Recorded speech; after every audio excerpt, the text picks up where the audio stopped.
শীত মৌসুমের শুরুতেই কক্সবাজার সৈকতে এসেছেন হাজারো ভ্রমণ পিপাসু। এদিকে সেন্ট মার্টিনে রাত্রি যাপনের অনুমতি থাকায় বেড়েছে পর্যটক সমাগম। এ বিষয়ে কক্সবাজার থেকে আরো খবর জানিয়েছেন সহকর্মী ইরফানুল হাসান।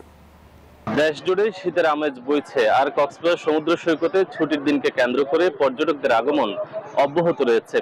একেবারে ভোরের আলো উঁকি দেওয়ার পর থেকে আজকে সাপ্তাহিক ছুটির দিন উপলক্ষে সমুদ্র সৈকতে পর্যটকদের মুখরিত।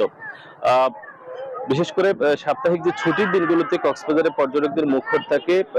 সেন্ট মার্টিন চালু হওয়ার পর থেকে মূলত পর্যটকদের আনাগোনা বেশ বৃদ্ধি পেয়েছে এবং আজকে কক্সবাজারে যে পরিমাণ পর্যটক এসেছেন, এখানকার যে ৫ শতাধিক হোটেল মোটেল রয়েছে, সেখানকার যারা ব্যবসায়ীরা রয়েছেন তারা বলছেন যে কক্সবাজারে ৫ শতাধিক হোটেল মোটেলের প্রায় ৬০ থেকে ৭০% হোটেলের রুম কিন্তু আজকে বুকিং হয়েছে এবং তারা প্রত্যাশা করছেন সেন্ট মার্টিনে যেভাবে রাত্রি যাপনের অনুমতি দেওয়া হয়েছে সেভাবে যে আগামী জানুয়ারি পর্যন্ত সেখানে পর্যটকরা রাত্রি যাপন করতে পারবেন। এরই ফলে কিন্তু পর্যটকদের আনাগোনা কক্সবাজারও বৃদ্ধি পেতে থাকবে।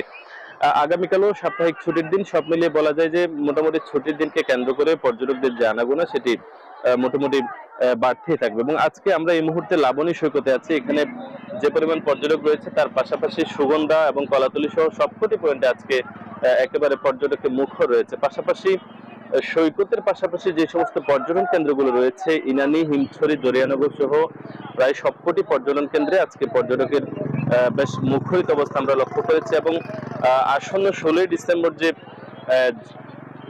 ডিসেম্বর বিজয় দিবসকে কেন্দ্র করে কিন্তু পর্যটকদের আনাগোনা আরো বেশি বৃদ্ধি পাবে এমনটাই প্রত্যাশা করছেন এখানকার ব্যবসায়ীরা। এবং এরই পর্যটকদের আগমনকে কেন্দ্র করে ইতিমধ্যে জেলা প্রশাসন থেকে শুরু করে ট্যুরিস্ট পুলিশের পক্ষ থেকে পর্যটকদের নিরাপত্তা নিশ্চিতে বেশ কিছু ব্যবস্থা ইতিমধ্যে গ্রহণ করা হয়েছে। তারা আশা করছেন পর্যটকরা কক্সবাজারে ঘুরতে আসবেন এবং নিরাপদে কক্সবাজার থেকে ফিরে যাবেন, এই প্রত্যাশা করছেন কক্সবাজারের স্থানীয় প্রশাসন।